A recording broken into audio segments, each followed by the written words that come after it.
How's it going, you guys? So in this video, I'm going to be walking you through some of my most important tips on how I resolved my lifelong insomnia and how you can improve your sleep and get the most amazing sleep of your fucking life. So first of all, we're in my room because that's where a lot of these things are, and I'm going to show you exactly the different tools and things I use to fall asleep. Second thing is, I have struggled with insomnia since I was about 7 years old because around the time I was seven, I started to have extreme nightmares that made me, purposely keep myself awake at night. And then, of course, like my mother took me to a psychiatrist, and psychiatrist thought that I had long story. Long story short, he put me on medication called Seroquel, really high dosages that made me just like sleep 24/7. And so, in order for me to actually fall asleep, I would need to take those pills. But after like a couple years, I would feel super fucking tired all the time, but I would not be able to get to sleep at all. And so I had insomnia despite the fact that I was on about 12 to 2,000 milligrams of Seroquel every single day. And anybody who knows anything about Seroquel knows that that's an insane dose. And that would knock out a horse. So I had insomnia despite the fact that I was on those meds. So I got off those medications when I was 21, and it was horrible. I couldn't sleep, at all. Like, no matter what, I couldn't feel sleepy. I couldn't be sleepy. It was horrible. And so I pretty much had insomnia.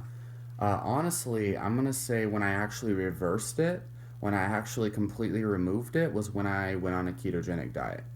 But my sleep has been better than ever the past year because of some of these tips I'm about to share with you. But I had horrible sleep until I started this. So listen. First of all, blackout blinds. Look at that. Okay?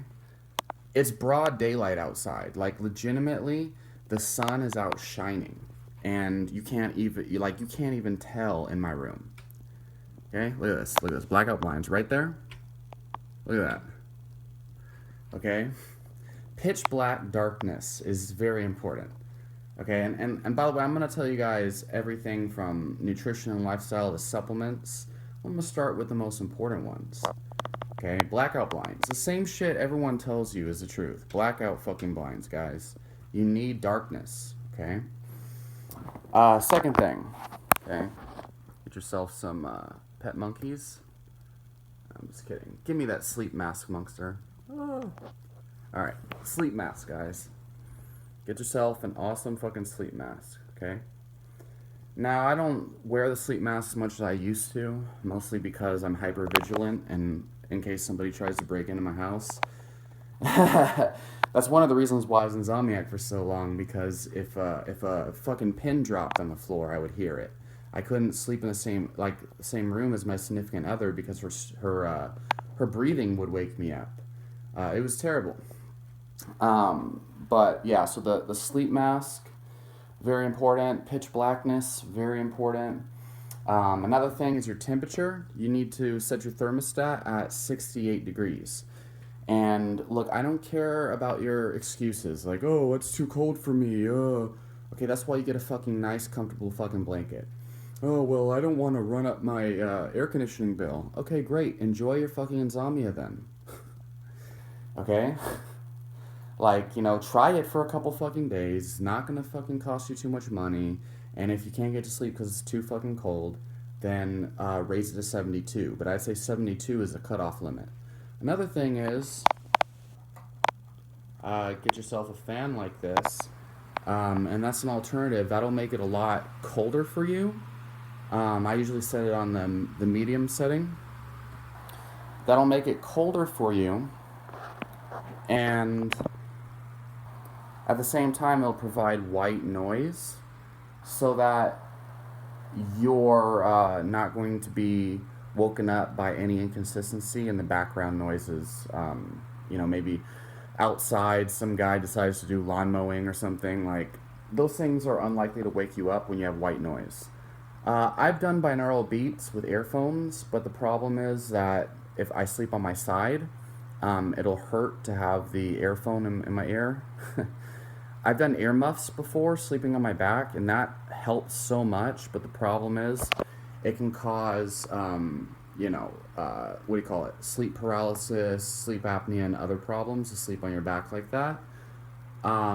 So, you might want to experiment with what positions you sleep in. But white noise is very powerful. You could turn on YouTube. There's a lot of different white noise music things, but a lot of those will have advertisements that pop on after 5 hours and wake you the fuck up. So, yeah, some kind of white noise. A fan really helps because it's basically white noise, and I find that the sound of the fan helps me sleep. Um, so, yeah. The next thing is mostly having a consistent time that you wake up every day. So I assume everyone who works generally does. They have their alarm set at 8 a.m. every single day. But the problem is a lot of people don't actually get their body up at that same time. They lay in bed for like an extra 15, 20 minutes. And the worst is if you do the snooze button. That's like the worst thing you can do. A lot of people think that if they get their extra hour of sleep on the weekend, that they're actually like improving their mental health during the day.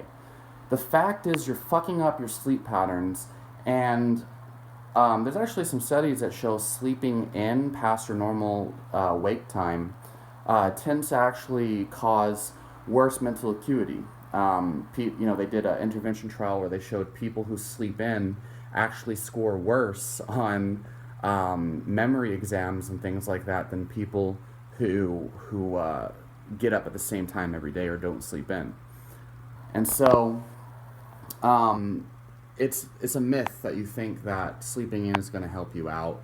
And if you get 15 extra minutes of fucking sleep from the snooze button, that alarm after the snooze runs out is going to wake you up in the middle of one of your sleep cycles abruptly, and that's actually going to make you feel even more tired than if you were to just get up and get your body moving every single day at the same time from your alarm.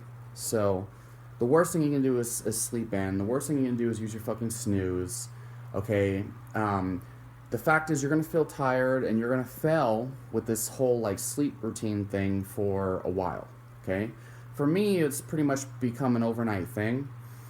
Um, if I fall off the wagon, I implement it immediately and I have no trouble. So yeah, waking up at the same time every day is going to program your mind to try to automatically fall asleep easier every single night. Now, the key is, do not take naps during the day and do not let yourself fall asleep until you're around 8 hours from the time you want to wake up, okay? So, if you want to wake up at 8 a.m., that means go to sleep, around, 11 or 12. Go to sleep around 12 every single night. Because if you go to sleep at 9, you're going to wake up around 8 hours after 9 p.m., which is going to be what? Like 5 in the morning? So keep that in mind, okay? It should be kind of like basic, obvious stuff, but that's exactly why people don't follow these basic sleep hygiene rules. Now, when you go to sleep is less important than when you wake up, but obviously, so let's say you want to fall asleep at 12, midnight, every single night. You need to put your sleep mask on at that time, because the whole purpose of darkness is to produce melatonin. And people don't understand what melatonin is. People think melatonin is a hormone that puts you to sleep. It's not. Melatonin is a hormone that regulates what time you start to feel tired. So if you put your sleep mask on at 11 every single night, that's going to produce melatonin at 11, and that's going to start to get your body to regularly want to sleep at 11. Now, if you let's say you take a melatonin supplement at 11 every night, it'll have a similar effect. That's why a lot of people they say melatonin doesn't work because it doesn't put them to sleep, because that's not what it's meant for. The other thing is, so if you take melatonin at 9 p.m. one night and then 11 p.m. another night, and you change the time, stimulating melatonin at different times is going to fuck up your sleep schedule even worse. So that's because melatonin is regulates the time you fall asleep. It's very important. All right, it's about having regularity in the time you fall asleep and the time you wake up. Most people suffer from sleep problems because they have irregular patterns, and that was my issue for so long. My issue was obviously I had like my mind was all over the place, my diet sucked, and my sleep hygiene sucked. But the worst thing is that some nights I'd stay up till 4 a.m. playing video games with my friends, like at the house. We'd have parties and shit. Or I would go out, with my ex-girlfriend, and we'd go to like the Riverwalk until like 6 in the morning. And then other nights I try to fall asleep at 12 but can't. And then you wonder why you have sleep problems. Like, duh, that's why. So, yeah, you've got to train your brain to be normal. Train your sleep to have normal regularity. And it's interesting to me because all these, like, a lot of people with sleep problems, that's their problem. That's their main problem, is that they have the lights on, they have video games on and stuff, like, way past the time they want to fall asleep, and they complain about not being able to fall asleep. It's really crazy to me. It's because you think that you're gonna you think you're gonna feel sleepy, regardless of all the crap you're doing, but that's not how your brain works. So, supplements. Taking magnesium citrate. There are other forms, magnesium glycinate, but that people recommend. I don't like magnesium glycinate because anything over 200 milligrams makes me have diarrhea, but they claim that that's the form that doesn't. Nah. I take magnesium citrate. Actually, right now I'm taking in multiple forms, but typically I'll take magnesium citrate about 400 milligrams before bed, and that will typically put me in a really relaxed, calm state so I can fall asleep, pretty quickly. Right now I'm taking a mixture of different forms of magnesium. This one contains magnesium amino acid chelate, magnesium citrate, and magnesium malate. And typically I'll take about 400 to 800 milligrams. It just depends. Some other things that really help are, I think reishi mushroom's amazing for helping to regulate your sleep schedule. I take about 1/8 of a teaspoon in the morning because it doesn't put you to sleep necessarily, although it can if you take it at night. But it basically provides your body with the balance that it needs to regulate its sleep cycles on its own. So I take about 1/8 of a teaspoon in the morning, and sometimes I might take 1/4 of a teaspoon before bed, but I don't know if that's necessary. Ashwagandha can be a hit or miss, depending on how it affects you and what type of extract you're taking, how much you take, and when you take it. But I find that taking around 1/8 of a teaspoon in the morning and 1/8 of a teaspoon in the evening, around 6 p.m., tends to help me fall asleep really easily. A lot of people report like some of the best sleep they've ever had with ashwagandha. I've had amazing success with this calcium, magnesium, zinc supplement. This has a full spectrum of minerals that are required for bone health, really, but has an amazing calming effect to help put you to sleep. And it's only like $7 for 30 servings. And that one reliably helped. Another one is glycine and GABA.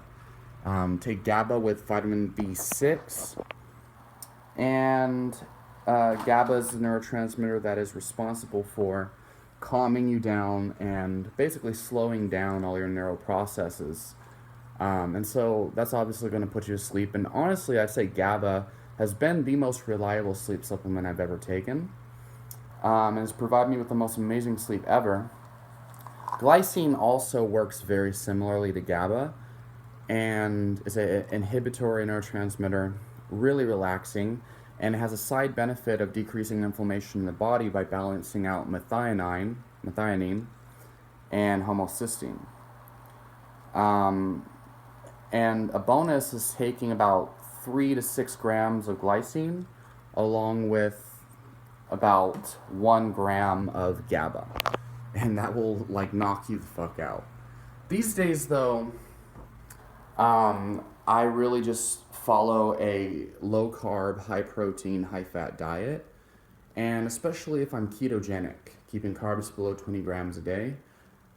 After the keto adaptation period, about 2 weeks into it, my sleep seems to regulate itself.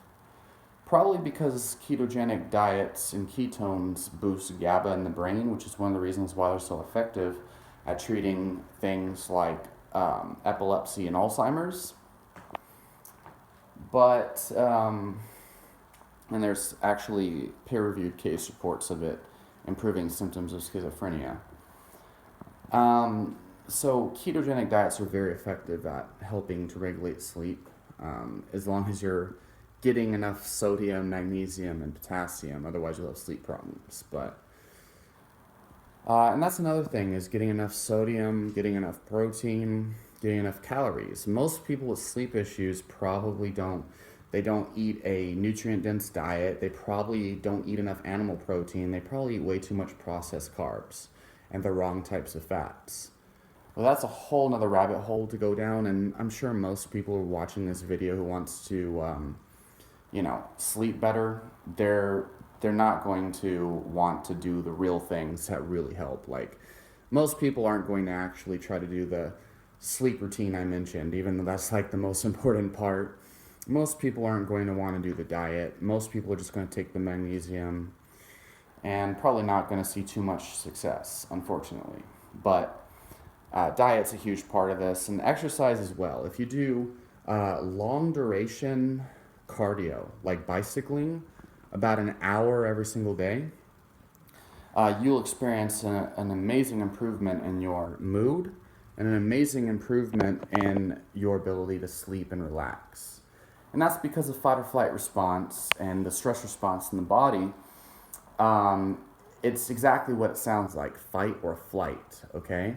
So when you get stressed, or any kind of stress, ongoing stress from your job, stress during traffic, stress in your relationship, you need to fight or flight, okay? What is fighting, okay? It's trying to fight whatever threat it is, like trying to resist it, trying to deny it, trying to escape it. But these mental threats of stress, you can't fight that. So what you have to do is go hit a heavy bag for 30 minutes. Go ride a bike for an hour, okay? And what that's going to do is it's going to mimic the neurochemical reactions in your body. That would normally happen if you were out in the wild as a Paleolithic human who is stressed by a saber-toothed tiger or whatever the fuck, right? And you're forced to either defend your life against the threat or run away from the threat. Typically, human beings used to run for miles and miles every single day, and if a carnivorous animal was chasing them, they would have to run. They would feel the stress response and they'd run. But here in our modern times, human beings are stressed by all these mental issues like financial problems and things that they can't run away from the way they normally would. Typically, they try to drink alcohol and do these other things, but what happens is you end up with chronic stress disorders, you end up with sleep problems and things like that. Typically, people will project their emotions onto their spouses and their kids. But what you really need is the one thing that no one fucking does, and that's cardiovascular exercise. You need to fight or flight. That's what you need. So to resolve your chronic insomnia, your chronic sleep problems, a consistent cardiovascular exercise routine is extremely important. And a lot of people report, obviously, exercise has actually been shown in intervention trials to be as effective or more effective than a lot of pharmaceutical drugs for antidepressants. And beyond that, most people report an improvement in their sleep. So, yeah, this is the best comprehensive video on insomnia and resolving sleep problems that probably is going to exist. And it's real shit with me. It's real talk, because this is something I dealt with for my entire life. and it's made a substantial impact. Like, I literally sleep 8 hours a night as long as I don't wake up to go pee or whatever. And that's what's up. So let me know down in the comments what you think and how you guys are doing or what might have worked for you if you've improved your sleep.